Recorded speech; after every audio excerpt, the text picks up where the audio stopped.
चल यार, फिर मिलते हैं जल्दी। जब ये बात हम अपने दोस्तों से कहते हैं ना, तो मनी मन हम भी जानते हैं कि अब दोबारा मिलना तो है नहीं। पर यार एक उम्मीद देने में अच्छा लगता है, क्योंकि दोस्ती तो कॉलेज के गेट के उस पार ही रह गई। अब तो बस फोन में कुछ नंबर हैं जो उन दिनों की और उन यादों की याद दिलाते हैं। यार बिछड़ जाने के बाद ये दोस्त बहुत याद आते हैं। किसी इंसान को पाने के लिए उसके सामने आंसू बहाना सही नहीं है। मोहब्बत कोई बच्चों का खिलौना थोड़ी है जिसे रो रो करके हासिल किया जा सकता है। जिस इंसान को तुम्हारी जिंदगी से जाना था वो कब का जा चुका है। अब अपनी इज्जत की धज्जियां उड़ा के उसे बार बार बुलाने का कोई फायदा नहीं है। कुछ लोगों का एहसान हम कभी नहीं चुका पाते। ये हमारी जिंदगी के वो खास लोग हैं जो बिना मतलब हमारा साथ दिया करते हैं।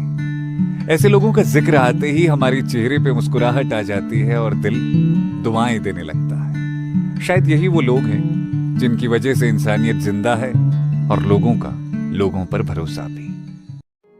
मैंने बहुत से लोगों को देखा है, जब उनके खास लोग उनसे दूर हो जाते हैं तो वो उस रिश्ते को बचाने के लिए उन्हें बार बार मैसेज करते हैं, कई बार इमोशनल मैसेज करते हैं, और उन्हें लगता है कि उनके अपने इससे वापस आ जाएंगे। सुनो, कोई जब छोड़ कर गया है तुम्हें किसी वक्त पे, तो वो इसीलिए छोड़ करके गया है क्योंकि उसे तुम्हारी जिंदगी से अब कोई मतलब नहीं। तो अपने आंसुओं की फजीहत कराने से अच्छा है कि अपने आंसुओं को बचा कर रखो और कहीं और इस्तेमाल करो।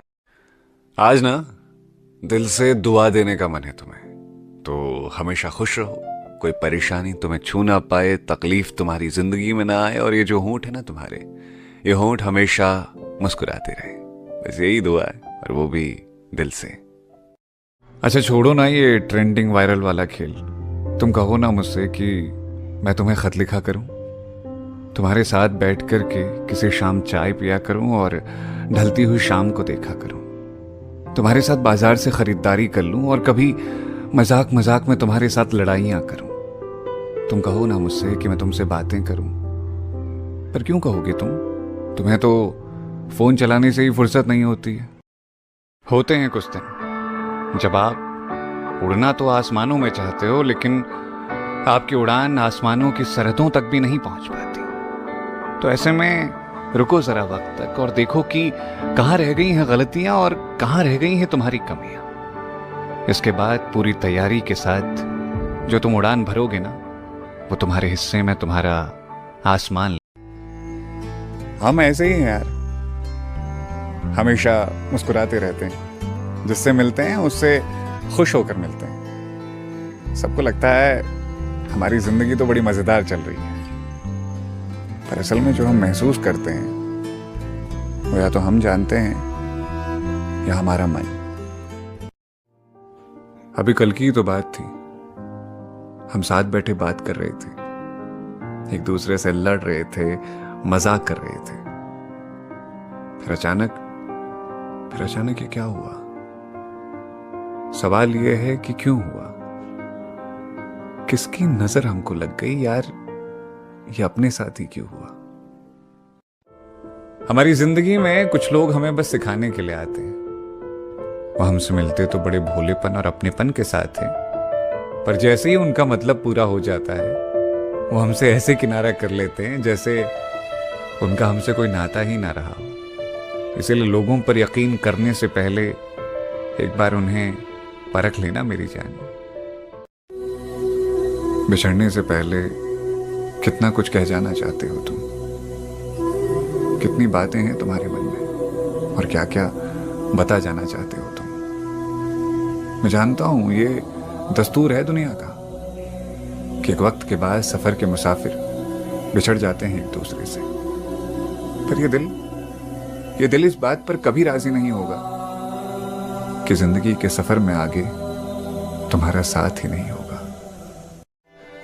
थोड़ा और वक्त बिताना था तुम्हारे साथ, थोड़ी और बातें करनी थी,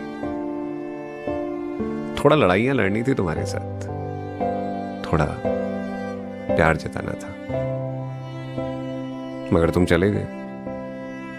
तुम्हें जाने की जल्दी थी और तुमने पीछे मुड़कर भी नहीं देखा। एक बार मुड़कर देख लेते, एक आखिरी अलविदा और कहना था तुमको। बहुत सारे नए बच्चे हैं आजकल, बड़ी चर्चाएं चलती हैं इश्क की। बहुत सारी कविताएं हमने इश्क की आप पर सुनी है, तब से कि कोई कल कह रहा था इलाहाबाद रहते हो, वहां से लेकर अब तक इश्क चल रहा है। क्या होता है इश्क? प्रेम मनुष्य को उसका बेटर वर्जन बनाता है। कोई क्रीम नहीं बना सकती, कोई ब्रांड नहीं बना सकता। आप जैसे हैं, आप प्रेम कर लीजिए, आप बेटर वर्जन हो जाएंगे। अपने को परे रखकर दूसरे को आगे रखने की कला, ये प्रेम सिखाता है। व्यक्ति से समष्टि जिसे अध्यात्म कहता है, ये प्रेम सिखाता है। जिस दिन ये पागलपन हो जाता है कि हम रेगिस्तान में दूध की नहर खोद लेंगे, लेकिन ये ठीक रहनी चाहिए, पहाड़ तोड़ देंगे, पहाड़ तोड़ देंगे, इसके बीच से रास्ता बना देंगे एक हथौड़ा लेके, लेकिन कष्ट नहीं होना चाहिए।